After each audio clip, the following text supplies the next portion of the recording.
Rais Felix Tshisekedi baada ya familia nyingi kupoteza mali na makazi yao kutokana na mafuriko makubwa yaliyotokea siku mbili zilizopita na kusababisha vifo vya makumi ya watu.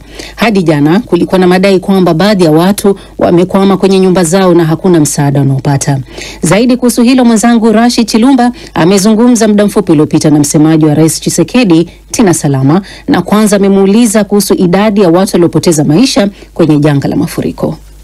Kauli hii imetolewa usiku wa kuamkia leo katika mkesho wa usiku wa kumbukumbu za mauaji ya kimbari dhidi ya Watutsi wa Rwanda mwaka 94, ambapo manusura ametoa ushuhuda uliotoa picha ya mauaji mabaya walioyanusulika miaka 31 iliyopita. Ni usiku uliotawaliwa na simanzi, machozi na shuhuda za kusisimua. Mara kadhaa waombolezaji waliangua vilio vya hapa na pale kutokana na mkanganyiko uliosababishwa na kumbukumbu hizo. Bi Lilian Murangwaire ambaye mwaka 94 alikuwa na umri wa miaka 14 tu, amesema katika familia ya watu 12 alinusulika yeye na dada zake wawili wadogo. Tarehe 13 mwezi wa 4 mwaka 94 tuliamua kukimbilia katika kanisa Katoliki la Ntarama. Hapa tulidhani kuwa hawawezi kutuua tukiwa katika nyumba ya Mungu. Kulikuwepo na idadi kubwa ya wakimbizi wa Kitutsi waliokuwa wamekimbilia hapo. Lakini siku moja baadaye tu, yani tarehe 15, walikuja Interahamwe na wanajeshi wa serikali. Walitumia mapanga, shoka, sime, mawe makubwa, jembe, mikuki na kila aina ya silaha ya jadi. Waliitumia na kutuangamiza kabisa. Baada ya kusimama mauaji hayo mwezi wa 7 mwaka 94, wanamgambo wa Kihutu wa Interahamwe na wanajeshi wa serikali ya zamani nchini Rwanda wengi walikimbilia mashariki mwa Jamhuri ya Kidemokrasia ya Kongo na mwisho kuunda kundi la wapiganaji wa FDLR ambao hadi hii leo wananuia kuing'oa madarakani serikali ya Rwanda kutokea mashariki mwa Kongo. Shirikisho la mashirika ya manusura wa mauaji hayo Ibuka limesema kwamba kwa sasa wapiganaji hao licha ya kupewa hifadhi na nchi ya Kongo kwa miaka 31 iliyopita, sasa hivi nchi za Kongo, Burundi na Ubelgiji zimeonyesha wazi kuliunga mkono kundi hilo lenye itikadi ya ubaguzi na msimamo mkali wa mauaji ya kimbali kwa misingi ya ukabila. Mwenyekiti wa shirikisho la mashirika ya manusura mauaji hayo ya Rwanda, Dr. Philibert Gakwenzire, akaiomba serikali ya Rwanda kutolifumbia macho swala hilo na badala yake ipeleke shtaka dhidi ya nchi hizo katika mahakama za kimataifa kwa ajili ya haki za binadamu. Katika kueneza itikadi ya mauaji ya kimbali, chuki, kubeza na kukanusha mauaji ya kimbali dhidi ya Watutsi, kundi la FDLR kwa sasa linasaidiwa na mataifa kadhaa ikiwa ni pamoja na Jamhuri ya Kidemokrasia ya Kongo, Burundi pamoja na Ubelgiji. Shirikisho letu linaiomba serikali kuyashtaki mataifa haya katika mahakama za kimataifa kwa sababu vitendo hivi hatuwezi kuvivumilia tena. Manusura wanasema wakati umoja na maridhiano ukiendelea vizuri nchini Rwanda, upande wa pili wapiganaji hao wa FDLR kwa misaada ya nchi hizo wameendelea kueneza itikadi zenye msimamo mkali na washirika wake hasa kupitia mitandao ya kijamii, huku akipotosha historia ya kutokea kwa mauaji hayo. Silvanus Karemera, DW, Kigali. Na mfuatiliaji wetu tuwie radhi, hapo kulikuwa na mkanganyiko kidogo. Hiyo ilikuwa ni ripoti ya mwandishi wetu Silvanus Karemera, ambapo shirikisho la mashirika yanayotetea maslahi ya manusura mauaji ya Rwanda wameitaka serikali yao kushtaki katika mahakama za kimataifa kuhusu haki za kibinadamu mataifa ya Ubelgiji, Kongo na Burundi. Na hivi sasa basi tuangazie ripoti ambayo nimekudokezea hapo awali, ambapo raia kwenye mji mkuu wa Jamhuri ya Kidemokrasia ya Kongo Kinshasa wamemtupia lawama Rais Felix Tshisekedi baada ya familia nyingi kupoteza mali na makazi yao kutokana na mafuriko makubwa yaliyotokea siku mbili zilizopita na kusababisha vifo vya makumi ya watu. Hadi jana kulikuwa na madai kwamba baadhi ya watu wamekwama kwenye nyumba zao na hakuna msaada wanaopata. Zaidi kuhusu hilo mwenzangu Rashid Chilumba amezungumza na msemaji wa Rais Tshisekedi Tina Salama, na kwanza amemuuliza kuhusu idadi ya watu waliopoteza maisha kwenye janga hilo. Sasa nikisema kwa sasa kuhusu serikali ya Jamhuri ya Kidemokrasia ya Kongo, watu kufa wamekuwa 33 na wao wamejeruhiwa. Siwezi kusema kabisa namba yao kwa sasa, wengine wamekuwa waangalifu hesabiwa, lakini wanasema kuhusu 20 na kupanda.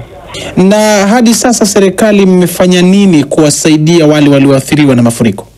Serikali imetambua nafasi zenye watu wenye wamepoteza mambo yote kama nyumba, watu wenye hawana tena nafasi ya kulala.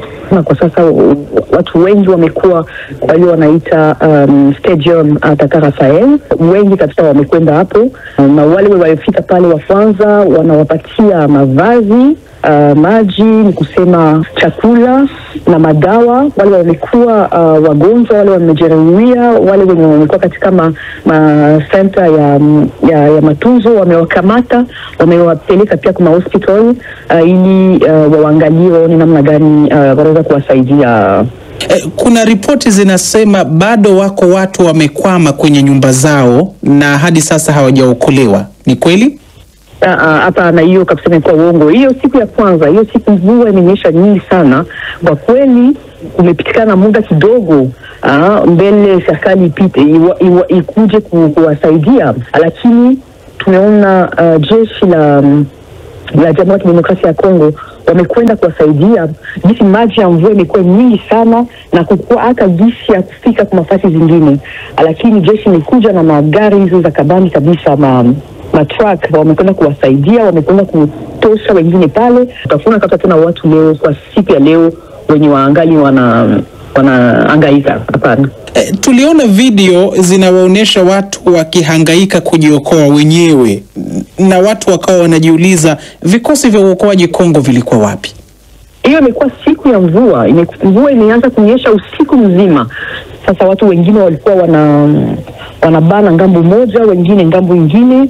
Ndio hiyo mavideo mmeona imetembea kusema kwamba watu wamekuwa wanajihangaikia wenyewe. Hapana, sio kweli kabisa. Ilikuwa tu wakati serikali ya Jamhuri ya Kidemokrasia ya Kongo ipate kukutana, wapate kutafuta masuluhisho, na wamekwenda tayari simeelezea na kuwaleta mahali hiyo serikali imechagua.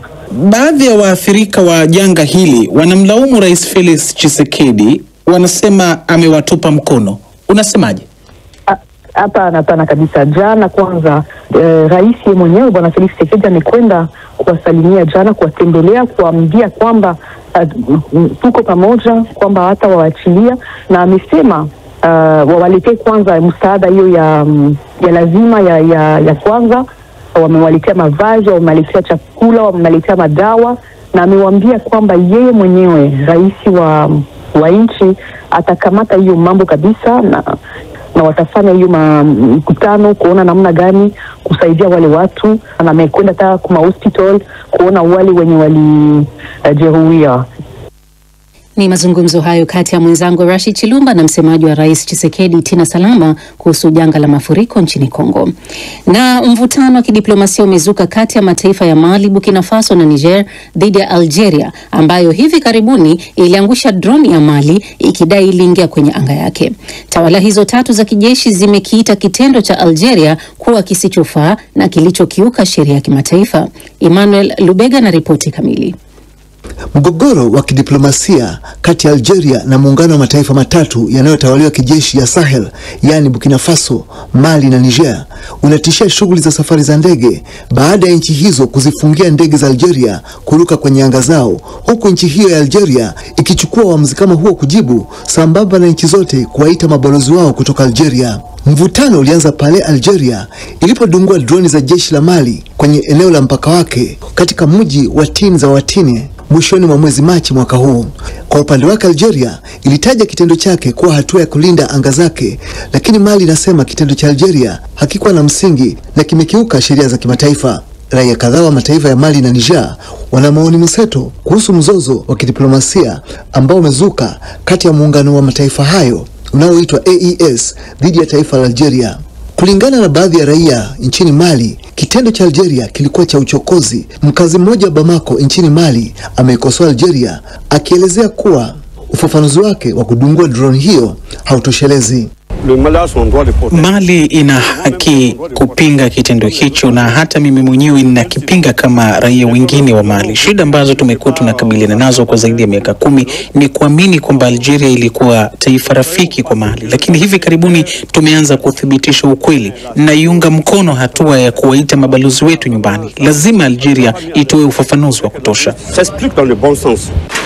Algeria imeikosoa Mali kwa hatua iliyochukua na kuelezea kuwa nchi hiyo jirani yake upande wa kusini inajaribu kupotosha raia wake kusahau matatizo yao ya ndani na badala yake kuwa na kisingizio cha kuwa na uhasama na nchi ambayo kwa muda mrefu imeisaidia kama mpatanishi kati yake na waasi wa Tuareg. Raia mmoja wa Mali ametoa mtazamo huu.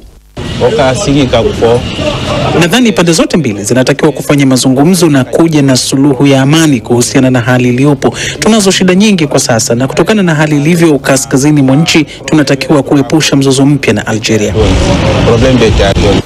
Mali hutumia droni katika harakati zake za kukabiliana na makundi ya itikadi kali walioko maeneo ya mpaka wake na Algeria. Hivi karibuni mshikamano miongoni mwa mataifa ya Mali, Niger na Burkina Faso ambayo yote yana tawala za kijeshi umedhihirika kutokana na jinsi wanavyofanya maamuzi ya pamoja. Ukimchokoza mmoja wao, mataifa yote huitikia au kulipiza kisasi kwa pamoja. Hii ni baada ya kujitenga na jumuiya ya kiuchumi ya ECOWAS na kuanzisha jumuiya yao ya kiuchumi na usalama.